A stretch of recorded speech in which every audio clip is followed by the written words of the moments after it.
want to say a few words about the idea of week 9, where we begin to look at social media. Obviously, social media is such a large topic, I think, in computer ethics, digital ethics, that you could do a whole course on it. But I'm not the person to do it because I've never used social media and don't know enough about it. Consequently, um, I think to really speak authoritatively on the subject, you'd have to be a user. So whatever you read, theoretical stuff or research that you read on it has to be tested against your own experience, and I don't have that. So I can only really go into it as an outsider, and I'm not bragging about that. It's just that social media came along too late for me to really be something that I could think about doing in my life. But um, the idea of week 9 is really, I would say, a kind of a prep for week 10. That is, this very brief dip into social media is really an extension of the idea of surveillance, and it culminates in the last week of the course, where we look at the idea of the new sort of panopticon that is being suggested by the reading, but especially by the Black Mirror episode Nosedive, which it's science fiction.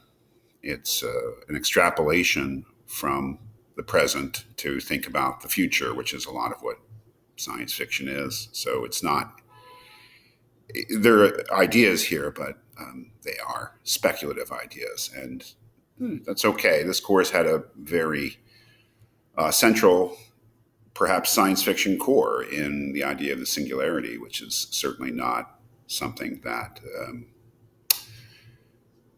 some thinkers like Noam Chomsky believe that the singularity is simply science fiction and not a serious issue because it'll never happen.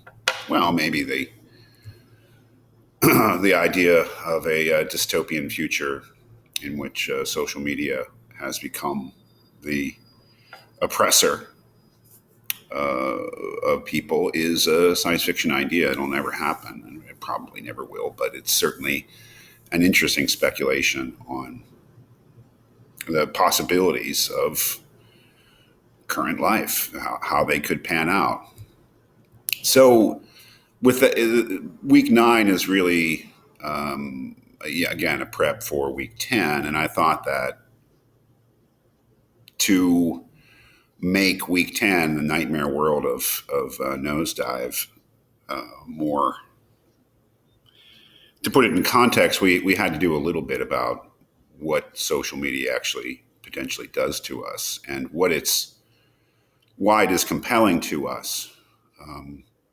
And so the reading is just what it is. It's the best thing I could find at the time on whether or not social media like Facebook actually has an impact on our happiness and our state of mind. And if you look at, you don't have to read the whole thing. It's read the theoretical parts. But if you look at the abstract, I would say that the key expression here, or the key idea, is social comparison. And that, I think, is maybe not the only, certainly not the only key question or key concept or key problem in, let's call it, social media studies or social media ethics, but certainly a central one, and one that is certainly borne out by this extremely interesting podcast called Shot in Facebook, in which one social media user tells her story, how her social media use changed her life and made her make certain decisions that I have to fix this link, don't I? Made her make certain decisions that turned out to be not such good decisions, and why that happened. It is entirely predictable, I think, in some way, to some degree predictable, how social media actually would affect human beings from a long way back. in what I guess could be called happiness theory, which is a part of economics, I believe. Thinkers pointed out that one of the big factors in happiness in a particular society and particular, individuals, it was not, you couldn't gauge happiness purely by absolute wealth or, standard of living and its material components in isolation. That what you had to take into account was that human beings are probably, in an evolutionary way, wired to be very cognizant of their place in the social hierarchy. That is, we're social creatures. We care about our social status, generally speaking. So, how happy we are is not really just a function of what kind of sort of, again, absolute standard of living we have.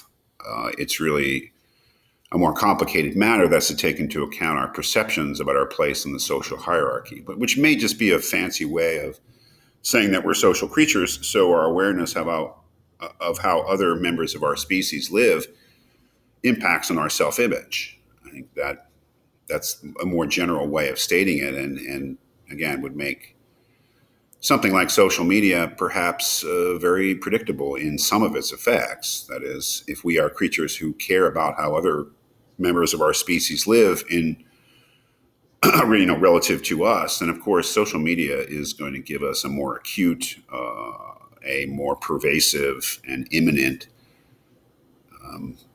sense of that because we're constantly checking in.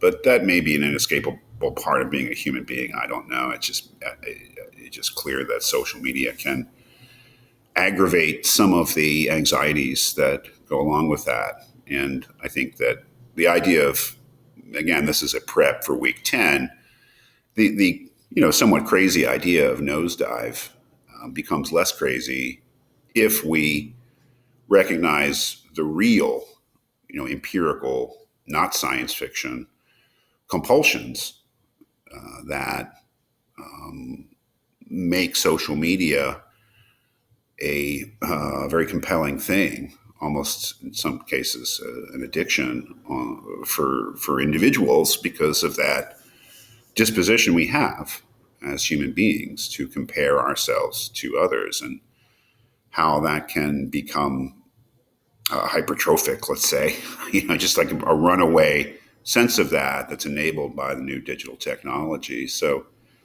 you can think of week 9 as being a more moderate and empirical and reasoned examination of social media that may provide some basis for the kind of wilder, grander science fiction style speculations of week 10.